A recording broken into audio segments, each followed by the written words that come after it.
The movie opens with Phil on the phone in the middle of the desert. He is calling the fiancée of his best friend Doug and tells her that they messed up. "We lost Doug." The fiancée, Tracy Garner, freaks out because she and Doug are supposed to get married in 5 hours. That's not going to happen. 2 days earlier, Doug and his soon-to-be brother-in-law Alan are trying on tuxedos. Alan says it's okay if Doug doesn't bring him to the bachelor party tonight. Alan is severely socially inept, but Doug makes it clear that he wants Alan to be there with him. Doug goes to talk to his future father-in-law, Sid Garner, and is given permission to take his Mercedes to Vegas for the bachelor party since Sid remembers what it was like to be a young man. Doug thanks him and promises that he will be the only one to drive the car that day. Doug and Alan then leave to pick up the others. Doug's best friend Phil is a high school teacher reminding one of his classes to pay $90 for a field trip to an observatory, which they all promptly pay. He grabs his bag, ignores a student, and jumps into the Mercedes. The group then goes to get their last member. Stu, a dentist, is at home arguing with his girlfriend, Melissa, about the bachelor party. Stu tells her that they are going to Napa Valley for a wine tasting. Melissa is convinced, however, that Phil will find a way to find a strip club. Melissa treats Stu very badly, but Stu takes it with a smile and tries to kiss her, but she won't have any of it. The guys arrive and Stu leaves with them. The group drives to Las Vegas and checks into Caesar's Palace. They try to decide how to pay and Phil volunteers Stu's credit card as the main payment method. Stu flatly refuses, telling Phil that Melissa would see the charges and realize that they went to Vegas. Doug tells Stu that they'll sort out the payment when they check out. They go upstairs to get ready for their first night out. Stu tells Doug and Phil that he's going to propose to Melissa and use his grandmother's Holocaust ring as an engagement ring. While Doug congratulates Stu, Phil openly points out that Melissa is a controlling bitch. Stu and Phil get into an argument and Phil tells Stu that Melissa is clearly not a good person since she cheated on Stu when she slept with a bartender on a cruise. At that point, Alan comes in with a satchel and asks the guys if they're ready to let the dogs out. The four go to the roof and make a toast. Alan treats everyone to a shot of Jägermeister and then reads an awkward speech to the group telling them how the four of them are like a pack of wolves. Phil then tells the others that he's toasting them on a night they will never forget. Time passes as we see the night skyline of Las Vegas change slowly into the next morning. Stu comes to the floor with blood on his shirt. Phil is sleeping on the floor and Alan wakes up on the couch. The room is a complete mess. Alan goes to the bathroom and sees a live tiger. Phil wakes up when Alan steps on him and thinks that Alan is imagining things. He laughs at the fact that there is a tiger in the bathroom and tells Stu that his head hurts. Stu realizes that he's missing a tooth and Phil can't help but laugh. He stops once they realize Doug is nowhere to be found. They also note that Doug's mattress is missing. During their search, they hear a baby crying in the closet. They don't know whose baby it is but decide to take it with them to breakfast. At breakfast, Alan makes the baby pretend to masturbate for the guys and lovingly dubs him Carlos. Phil, Stu, and Alan realize that they can't remember anything from the night before. They check their pockets for clues to what happened last night. Alan has Stu's tooth, Stu has a receipt for an $800 withdrawal at the Bellagio, and Phil has a hospital bracelet on his wrist. They decide to make the hospital their first stop. Outside the hotel, the trio waits for the valet to bring around their car. They notice a cleaning crew removing a mattress impaled on Caesar's statue on an upper level of the hotel. Phil notes that they must have had a wild night. The valet drives up, not in the Mercedes, but in a police car, and gives Phil the keys. They drive off and head to the hospital to get a lead on where Doug is. The ER doctor tells them that Phil was admitted with a mild concussion and that Doug was with them when they visited.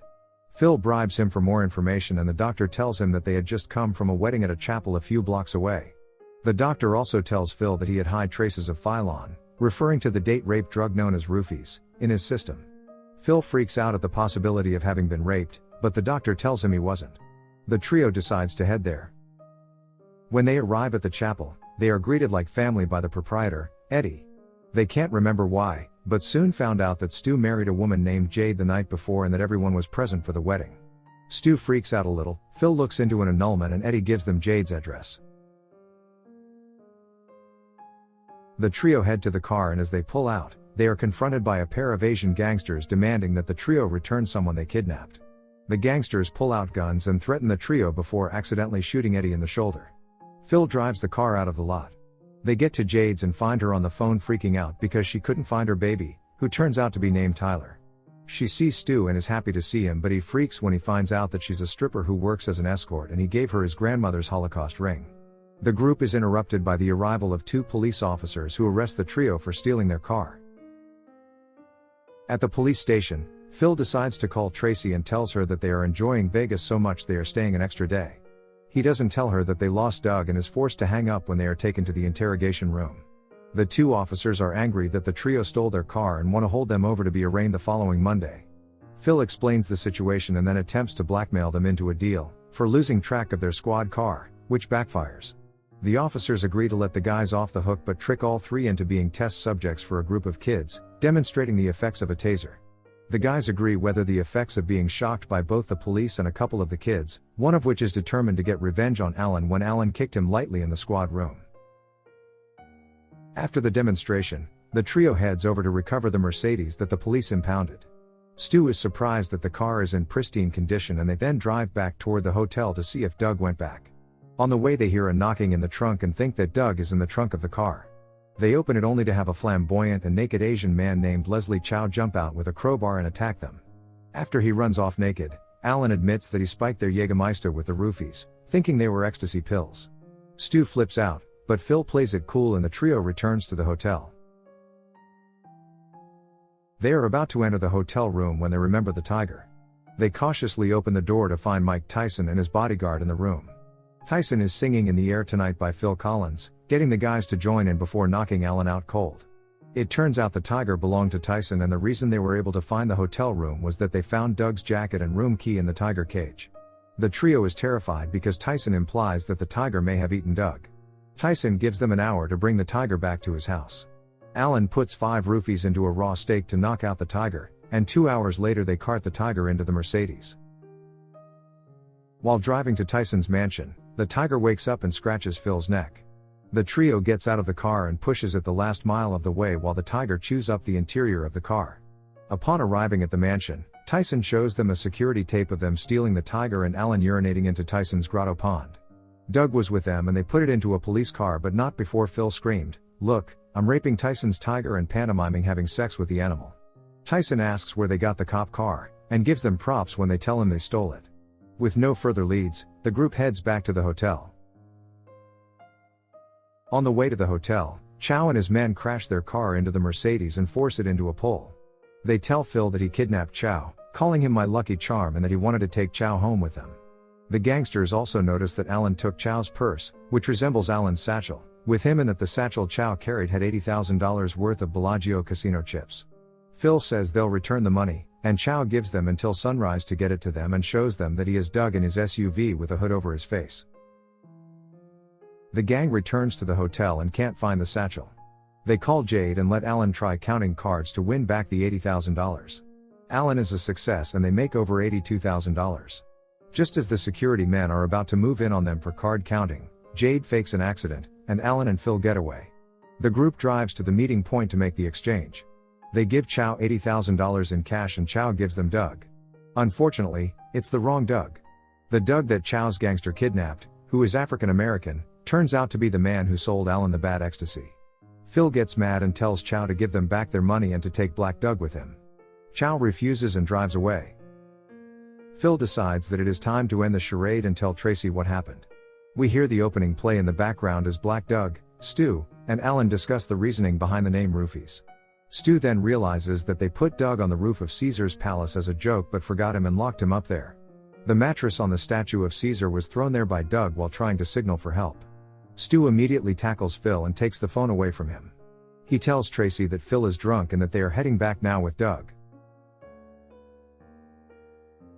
The trio race to the hotel and find Doug sunburned and huddling for shade on the roof. Doug attacks Phil when Phil tells him that he is going to miss his own wedding.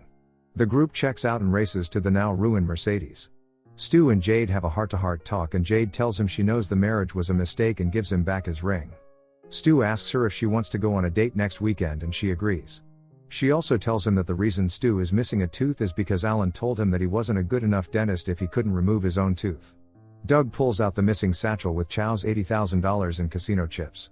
It had been left with him on the roof. Phil speeds down the highway on the way to the wedding. A tuxedo shop van drives up and tosses them 4 tuxedos that they ordered via phone. The group arrive at the wedding a few minutes late. Tracy walks down the aisle with Sid and asks Doug what happened. He explains what happened and tells her it will never happen again as long as they are married. Tracy forgives him and the two get married.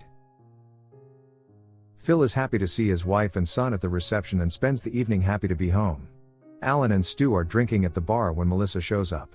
Melissa is mad that Stu didn't call at all and ignored her calls. She flips out when she sees he's missing a tooth. Stu finally can't take it anymore and flips out on her.